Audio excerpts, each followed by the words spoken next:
मित्रों, आरसीईटी एग्जाम को लेकर एक और महत्वपूर्ण प्रश्नों के वीडियो में आप सभी का स्वागत है। और दोस्तों याद रहे, ये इतना महत्वपूर्ण वीडियो है कि आपके एग्जाम में अच्छे नंबर अगर आपको प्राप्त करने हैं तो इस वीडियो को पूरा देखना है और वीडियो को देखने के बाद एक बार दोबारा और देख लेना, क्योंकि इतना ज्यादा महत्वपूर्ण वीडियो आपको पूरे यूट्यूब पर कहीं पे भी नहीं मिलेगा। लेट्स में स्टार्ट कर देता हूं इस वीडियो को। प्रश्न नंबर 1 आपके सामने है। इस वीडियो में पूरे 45 प्रश्न पढ़ेंगे। पार्ट 1 वीडियो है। इसके बाद एक और वीडियो आएगा 40 प्रश्नों का, वो पार्ट 2 वीडियो रहेगा। दोनों वीडियो देखने पर आपके एग्जाम में जो प्रतिशत बनेगी आप सोच नहीं पाएंगे कि क्या स्थिति है। तो स्टार्ट कर देते हैं पहले नंबर प्रश्न को। ईमेल भेजने और प्राप्त करने, वेब ब्राउज करने, मूवी देखने आदि के लिए कंप्यूटर को क्या चाहिए? मित्रों, अगर आप ईमेल भेजना चाहते हो, प्राप्त करना चाहते हो, वेब ब्राउज करना चाहते हो, मूवी देखना चाहते हो, इसके लिए आपको इंटरनेट कनेक्शन होना आवश्यक है। तो पहले में ए सही जवाब है। दूसरा, इंटरनेट सेवा प्रदाता को विभिन्न रूपों में संगठित किया जा सकता है। मित्रों, इंटरनेट जो सेवा प्रदाता होता है, आईएसपी, इंटरनेट सर्विस प्रोवाइडर, वो विभिन्न रूप से संगठित किया जा सकता है। वाणिज्यिक समुदाय का स्वामित्व वाला, गैर लाभकारी, निजी स्वामित्व वाला, या उपरोक्त सभी। मित्रों, ये सभी प्रकार के हो सकते हैं। व्यापारी भी हो सकता है, गैर लाभकारी संस्था भी हो सकती है, निजी स्वामित्व वाला भी हो सकता है। तीसरा, आईएसपी का आमतौर पर प्रदान की जाने वाली इंटरनेट सेवाएं हैं। इंटरनेट सर्विस प्रोवाइडर हमें कौन कौन सी सेवाएं देता है? मित्रों, इंटरनेट सर्विस प्रोवाइडर हमें इंटरनेट एक्सेस करने और वेब होस्टिंग की सेवा भी देता है, डोमेन नेम रजिस्ट्रेशन और इंटरनेट ट्रैफिक जैसी सेवाएं भी देता है, यूजनेट सेवा और कलेक्शन सेवा भी देता है। उपरोक्त सभी इसका सही जवाब होगा। चौथा प्रश्न है, खालिस्तान एक उपकरण या प्रोग्राम है जो प्रोग्राम कंप्यूटर को डेटा संचारित स्थानांतरित करने में सक्षम बनाता है। यानी कि एक ऐसा उपकरण प्रोग्राम है जो कंप्यूटर में डेटा संचारित यानी इंटरनेट चलाने के लिए और डेटा को ट्रांसफर करने में सक्षम बनाता है। मोडेम कहलाता है। क्या कहलाता है मित्रों? मोडेम। कंप्यूटर में सूचना खालिस्तान में संग्रहित होती है। दोस्तों, कंप्यूटर में सूचना जो होती है वो कहां पर संग्रहित होती है? सूचना एनालॉग, डिजिटल फ्रेम, मोडेम या उपरोक्त सभी। इसका सही जवाब है डिजिटल फ्रेम में स्टोर होती है। अगला, टेलीफोन लाइनों में सूचना खालिस्तान में संग्रहित होती है। जैसे कंप्यूटर में तो डिजिटल फॉर्म में होती है, वैसे टेलीफोन लाइनों में जो डेटा होता है, सूचना होती है, वो एनालॉग सूचना होती है। टेलीफोन लाइनों में एनालॉग और कंप्यूटर के अंदर डिजिटल फ्रेम, ये ध्यान रखना है। 7वां प्रश्न है, डिजिटल सूचना को एनालॉग सूचना में और एनालॉग सूचना को डिजिटल सूचना में किसके द्वारा परिवर्तित किया जा सकता है? यानी आपके कंप्यूटर के डेटा को डिजिटल को एनालॉग और एनालॉग को डिजिटल में कन्वर्ट करने के लिए किसका इस्तेमाल करते हैं? मित्रों, इसके लिए हम मोडेम का इस्तेमाल करते हैं। ऑप्शन डी ठीक आंसर है। आप पूछ रहे हैं मोडेम के कितने प्रकार हैं? तो मोडेम के जो प्रकार हैं वो कौन कौन से हैं? देखो, मोडेम आंतरिक मोडेम भी होता है, बाह्य मोडेम भी होता है, पीसी कार्ड मोडेम भी होता है। तो उपरोक्त सभी मोडेम सभी प्रकार का होता है, पीसी कार्ड, इंटरनल, एक्सटर्नल। तो उपरोक्त सभी इसका ठीक आंसर है। 9वां प्रश्न है, खालिस्तान उन सभी वेबसाइट्स और पेजों को दिखाता है जिन्हें हमने पहले देखा है। यानी इंटरनेट पर हमने क्या क्या पेज देख लिए, कौन कौन सी वेबसाइट चला ली, उसको देखने के लिए हम हिस्ट्री का इस्तेमाल करते हैं। तो हिस्ट्री में वो सारी चीजें सेव रहती हैं। अगला प्रश्न है, इंटरनेट से कंप्यूटर में फाइल सेव करना क्या कहलाता है? मित्रों, इंटरनेट से कंप्यूटर में आपके कंप्यूटर में एक फाइल लाना चाहते हो, तो इंटरनेट से कंप्यूटर में फाइल लाना क्या कहलाता है?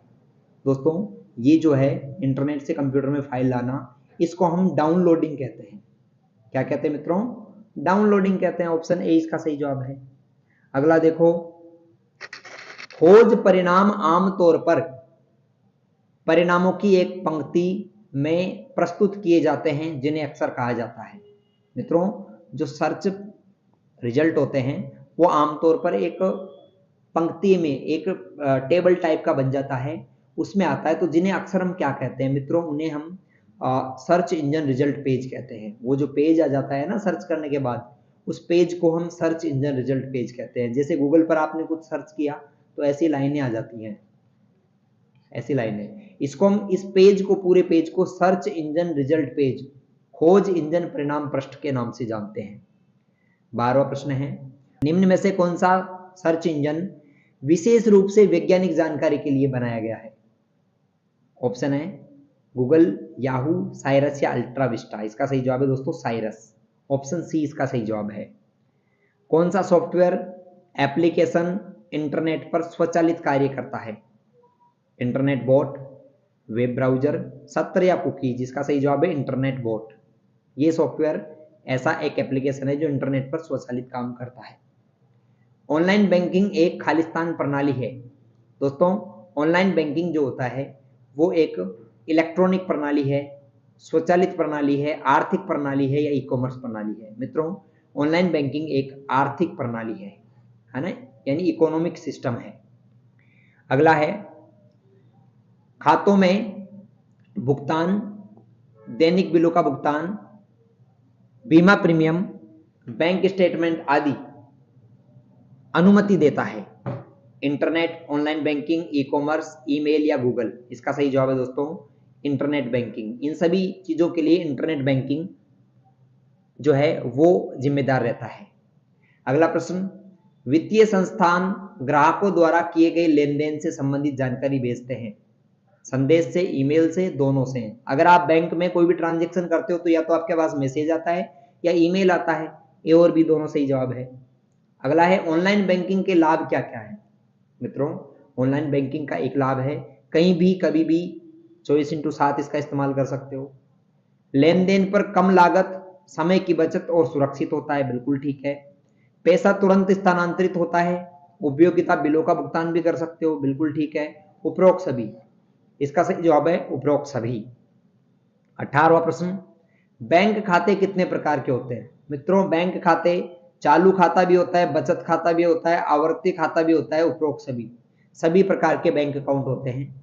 ऑप्शन डी ठीक जवाब। एक डिजिटल भुगतान प्रणाली ऑनलाइन लेनदेन के लिए भुगतान स्वीकृत प्रदान करती है, इलेक्ट्रॉनिक, ऑफलाइन, नगद भुगतान या फिर उपरोक्त सभी? मित्रों डिजिटल भुगतान प्रणाली में हम केवल इलेक्ट्रॉनिक पेमेंट ही कर सकते हैं, ऑनलाइन पेमेंट कर सकते हैं, ऑफलाइन की स्वीकृति इसमें नहीं मिलती। 20वां, डिजिटल भुगतान प्लेटफॉर्म भुगतान गेटवे किसके द्वारा एकीकृत किए जाते हैं? मित्रों डिजिटल भुगतान प्लेटफॉर्म भुगतान गेटवे जो है वो किसके द्वारा एकीकृत किए जाते हैं? उसमें से कौन सा है जो डिजिटल पेमेंट का प्लेटफॉर्म है? डेबिट कार्ड, ठीक है ना, डेबिट कार्ड गेटवे है ऑनलाइन पेमेंट का। नेक्स्ट है, क्रेडिट कार्ड कौन जारी करता है? मित्रों क्रेडिट कार्ड बैंक भी जारी करते हैं और वित्तीय संस्थान भी जारी करते हैं। ऑप्शन ए और बी दोनों इसका सही जवाब होगा, ऑप्शन ए और बी दोनों। अगला देखो, क्रेडिट कार्ड के प्रकार क्या क्या हैं? क्रेडिट कार्ड के कौन कौन से प्रकार हैं, फटाफट से जवाब दीजिए, आपको कमेंट करना है इस पर। मित्रों मैं आपको बताना चाहूंगा कि क्रेडिट कार्ड के जो प्रकार हैं वो वीजा, अमेरिकन एक्सप्रेस, बिल्कुल ठीक है, मास्टर कार्ड, डिस्कवर, उपरोक्त सभी। 22वें में ऑप्शन डी सही जवाब है, ये सभी क्रेडिट कार्ड के प्रकार हैं। अगर आपने जवाब दिया ऑप्शन डी तो ठीक आंसर। 23वां देखो, सुरक्षित और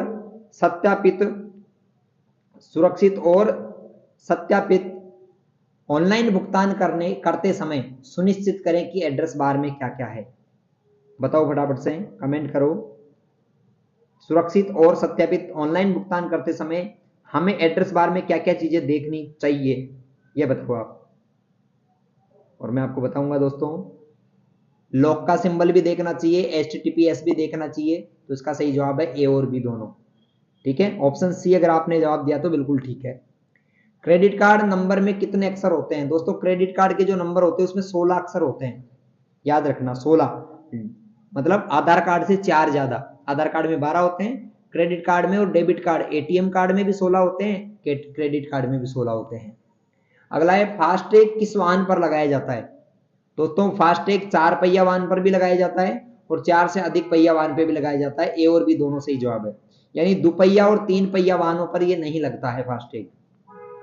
अगला, फास्टैग वाहन पर कहां पर लगाते हैं?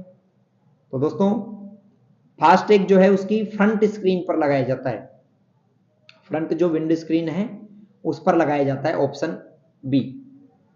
फास्टैग किस विधि द्वारा काम करता है? मित्रों फास्टैग में RFID टेक्नोलॉजी का इस्तेमाल करते हैं, रेडियो फ्रिक्वेंसी आइडेंटिफिकेशन, RFID। अगला, फास्टैग वैलिड है, फास्टैग 5 वर्षों तक वैलिड रहता है। फास्टैग जो होता है दोस्तों 5 वर्ष तक वैलिड रहता है, उसके बाद उसको रिन्यू कराना पड़ता है, नया बनवाना पड़ता है। तो फास्टैग 5 वर्ष तक वैलिड है। नेक्स्ट क्वेश्चन, भारत में फास्टैग सबसे पहले किस हाईवे पर और कब शुरू किया गया था? भारत में सबसे पहले फास्टैग कब और कहां शुरू किया गया था? अहमदाबाद और मुंबई हाईवे में 2024, जयपुर दिल्ली हाईवे 2014, अहमदाबाद और मुंबई हाईवे 2014 या जयपुर दिल्ली आगरा। दोस्तों अहमदाबाद और मुंबई हाईवे 2014 में शुरू किया गया था। इंटरनेट बैंकिंग सुविधा को क्या कहा जाता है? SBI बैंकिंग, नेट बैंकिंग, ई पेमेंट या SBI कनेक्ट। ठीक है, इंटरनेट बैंकिंग को नेट बैंकिंग के नाम से भी जाना जाता है, ऑप्शन बी। अगला प्रश्न देखिए क्या है, RTGS का मुख्य उपयोग मुख्य रूप से निम्नलिखित श्रेणी में धन के हस्तांतरण के लिए किया जाता है। RTGS का उपयोग 2 लाख से अधिक के बड़े लेन देन होते हैं ना, उनके लिए किया जाता है, उससे छोटे के लिए NEFT काम में लेते हैं। तो 2 लाख रुपए से ज्यादा बड़े लेन देन RTGS के माध्यम से होते हैं। RTGS में धन का हस्तांतरण कब संसाधित किया जाता है? दोस्तों RTGS में आप पैसे ट्रांसफर करते हो ना, वो तुरंत और व्यक्तिगत रूप से ट्रांसफर हो जाते हैं, फटाफट से, ज्यादा समय नहीं लगता। 33वां, इंटरनेट के माध्यम से उत्पादों और सेवाओं की खरीद और बिक्री से तात्पर्य है? ई कॉमर्स, इंटरनेट बैंकिंग, ई भुगतान या ई जॉब्स। दोस्तों इसका सही जवाब है इंटरनेट के माध्यम से सेवाओं और वस्तुओं का जो विक्रय होता है उसको ई कॉमर्स के नाम से जानते हैं। 34वां क्वेश्चन है, B2C, B2B, C2C और C2B, M कॉमर्स, ये सब किसके प्रकार है? मित्रों ये सारे के सारे ई कॉमर्स के प्रकार हैं, इलेक्ट्रॉनिक कॉमर्स ऑनलाइन व्यापार के प्रकार हैं। अगला है B2C ई कॉमर्स के उदाहरण हैं। दोस्तों B2C ई कॉमर्स का उदाहरण कौन सा है? बिजनेस टू कंज्यूमर की सेवा देता है, फ्लिपकार्ट, स्नैपडील, पेटीएम, ये सभी B2C ई कॉमर्स के उदाहरण हैं। 37वां क्वेश्चन, B2B ई कॉमर्स के उदाहरण कौन सा है? मित्रों B2B, business to business, india.alibaba.in है, amazon.business.in है, ए और बी दोनों इसका सही जवाब होगा। ठीक है ना। 37वां क्वेश्चन है, एम कॉमर्स का उदाहरण है मोबाइल कॉमर्स। ठीक है, एम कॉमर्स का मतलब मोबाइल कॉमर्स, ऑप्शन सी इसका ठीक आंसर है। चलते हैं हम अगले प्रश्न पे। एम कॉमर्स के लाभ है सुविधा, उत्पादकों की श्रृंखला, पैसे की बचत, माल की वापसी, भुगतान विकल्प, उपरोक्त सभी। ये सभी प्रकार के ऑप्शन एम कॉमर्स में हमें मिलते हैं। अगला, SNS का पूरा नाम है social networking services, social networking service. ठीक है। अगला 40वां प्रश्न है, कौन सी सोशल नेटवर्किंग साइट पेशेवर अनुसरण और दृश्य सामग्री को साझा करने और इसे खोजने पर ध्यान केंद्रित करती है? मित्रों सोशल नेटवर्किंग की वो साइट जो पेशेवर अनुसरण और दृश्य सामग्री को शेयर करने के लिए ध्यान केंद्रित करती है उसको हम क्या कहते हैं मित्रों? उसको हम कहते हैं इंस्टाग्राम, जिसपे फोटोज आप डालते हो। अगला, ई कॉमर्स के शुरुआती वर्षों में दौरान फंडिंग का प्राथमिक स्रोत क्या था? ई कॉमर्स के शुरुआती वर्षों में जो फंडिंग का प्राथमिक स्रोत था वो था दोस्तों बैंक लोन, बैंक से लोन लेके उन्होंने काम किया था। अगला, ई कॉमर्स का वह आयाम जो राष्ट्रीय सीमाओं के पार वाणिज्य को सक्षम बनाता है उसे हम क्या कहते हैं? दोस्तों ई कॉमर्स का वह आयाम जो राष्ट्रीय सीमाओं के पार जाता है उसको हम विश्वव्यापी पहुंच कहते हैं। ठीक है। अगला, ऑनलाइन शॉपिंग साइट पर शॉपिंग कार्ट का प्राथमिक कार्य क्या है? शॉपिंग कार्ट में हम दोस्तों जो भी सामान लेते हैं उसमें ऐड कर सकते हैं, ऐड टू कार्ट। तो उपयोगकर्ता इसमें क्या कर सकता है? खरीद के लिए चयनित वस्तुओं का भंडारण कर सकता है, कौन कौन सी वस्तुएं खरीदेगा उसको स्टोर कर सकता है। अगला, सोशल नेटवर्किंग साइट की प्राथमिक विशेषता क्या है? जो उपयोगकर्ता को चित्र साझा करने और वीडियो शॉट करने की अनुमति देता है। इसको दोस्तों हम स्टेटस अपडेट कहते हैं। सोशल मीडिया पे हम क्या करते हैं, छोटे छोटे वीडियो और इमेज शेयर कर सकते हैं ना, उसको स्टेटस अपडेट करना कहते हैं। और अंतिम प्रश्न है अंतिम प्रश्न देखने के बाद कमेंट करके बताना कि इस 45 प्रश्नों में से कितने प्रश्न सही हैं आपके। ठीक है, डिजिटल हस्ताक्षर संदेशों के लिए प्रदान नहीं करता। डिजिटल हस्ताक्षर संदेशों के लिए क्या प्रदान नहीं करता? प्रमाणीकरण करता है, गैर अस्वीकृति, ठीक है, गोपनीयता और ग्राहक सहायता प्रदान करता है। दोस्तों इसका सही जवाब ये नहीं करता है की जगह करता है रहेगा यहाँ पर, और इसका सही जवाब रहेगा डिजिटल हस्ताक्षर संदेशों को प्रमाणित करता है, यानी ऑप्शन ए इसका सही जवाब है। ऐसे करके 35 में से कितने प्रश्न आपके सही हुए? कमेंट करके बताएं। वीडियो कैसा लगा? अच्छा लगा तो लाइक कीजिए, अपने दोस्तों के साथ शेयर कीजिए।